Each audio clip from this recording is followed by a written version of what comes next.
Buenos días, profesor. Hoy día le vamos a presentar la corriente psicológica conductista. Nuestro grupo se compone por Vania McLean, Willy Source y Fernanda Gallardo.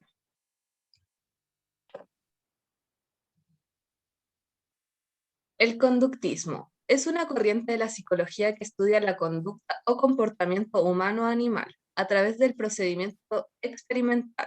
A su vez, el conductismo tradicional deja de lado lo intrapsíquico, priorizando lo objetivo y observable.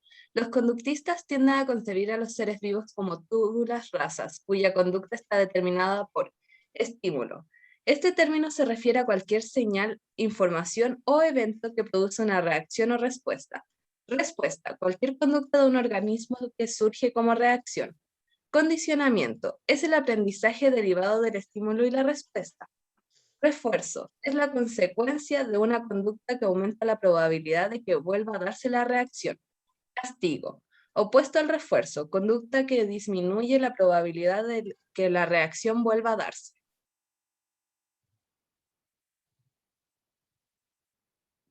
¿Cuáles fueron las críticas hacia esta corriente? 1. Ignorar la existencia del inconsciente, sentimientos y estados del ánimo.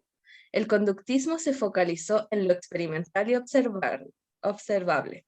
2. No intenta explicar los procesos cognitivos, la intuición, la información ni el proceso creativo. Ve al sujeto como un receptor pasivo. 3. Es mecanicista, descuida la dotación innata y el papel del sistema nervioso, lo que es un modo reduccionista al no pensar en la complejidad del ser humano. 4. El conductismo es muy operacionalista y esto deriva a una crítica discriminatoria mediante el estímulo, es decir, valía solo la conducta observable. 5. Está desfasado del desarrollo actual de la ciencia. Sus aplicaciones son envilecedoras y hasta brutales.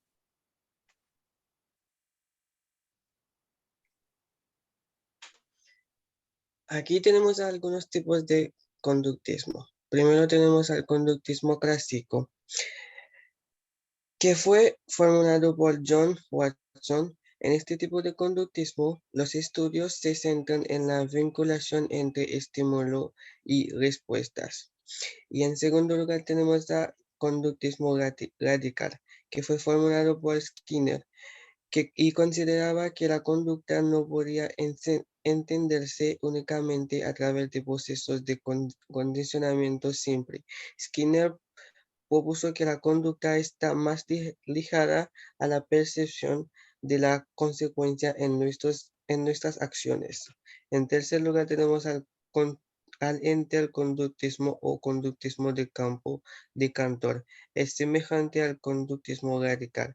Se diferencian en que él considera a la conducta interacción en vez de interpretarla como simple respuestas. Y tenemos al conductismo intencional o proporcional de Edward Tolman. Propone que la conducta es propositiva y no secuencia aprendida. También propone que establecemos mapas cognitivas con el fin de lograr dichos objetos. Y por último tenemos al conductismo deductivo de Crackwood y propone una visión funcional de la conducta. La conducta y el aprendizaje son entendimientos como una manera de sobrevivir al medio.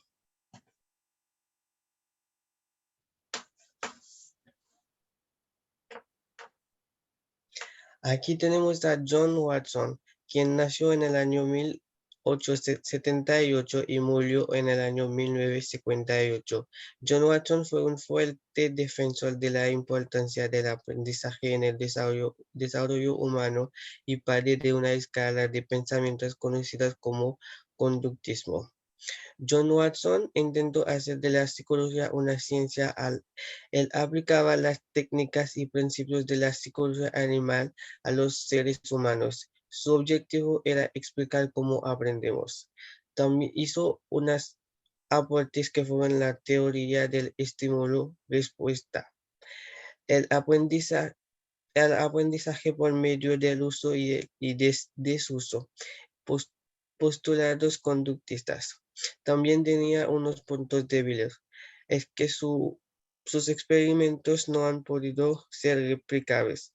Es un modelo excesivamente reduccionista.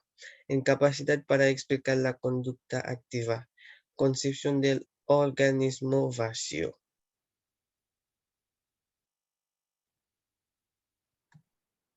Edward Chase Tolman nació en 1886, psicólogo estadounidense notable por estudiar los procesos cognitivos desde el marco del conductismo. Establece que la conducta depende de una diversidad de factores que son independientes entre sí, como la genética, la maduración y los estímulos ambientales que influyen en él. En su teoría tenemos el aprendizaje latente, en donde los primeros estudios del comportamiento se realizaron en laboratorios con animales, principalmente roedores. El objetivo de Tolman fue de la adquisición de métodos que permitieran comprender el comportamiento humano y animal. Para ello, intentó demostrar que los animales podían aprender y modificar su conducta en base a las condiciones del ambiente. Esto quiere decir que con la repetición, el animal sintetiza esta cadena de experiencias, todas las cuales se activan al comienzo del laberinto. Así espera recibir comida cuando toma la senda correcta.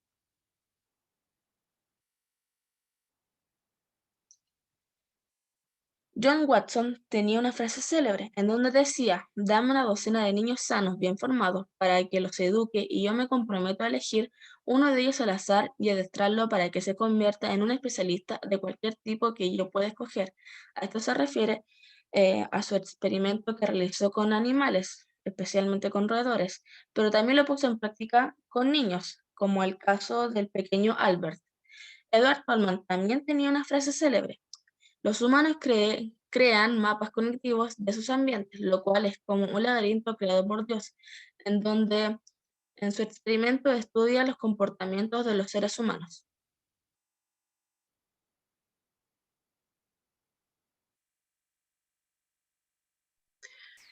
¿Qué hay de atrás del gusto por las máquinas tragamonedas? Esta pregunta puede ser contestada gracias a los experimentos del psicólogo Friedrich Skinner, quien en su investigación con palomas y roedores descubrió el condicionamiento operante. Pero ¿por qué este experimento tiene relación con estas máquinas y el gusto en ellas?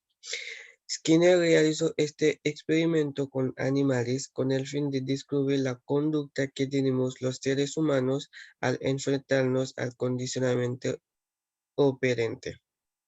Gracias a este experimento podemos concluir que el ser humano puede llegar a sentir un placer inminente al enfrentarse a la ludopatía, ya que al tirar de la palanca o el botón de inicio, el individuo pierde la totalidad del control propio a causa de la adrenalina en desarrollo a la adicción.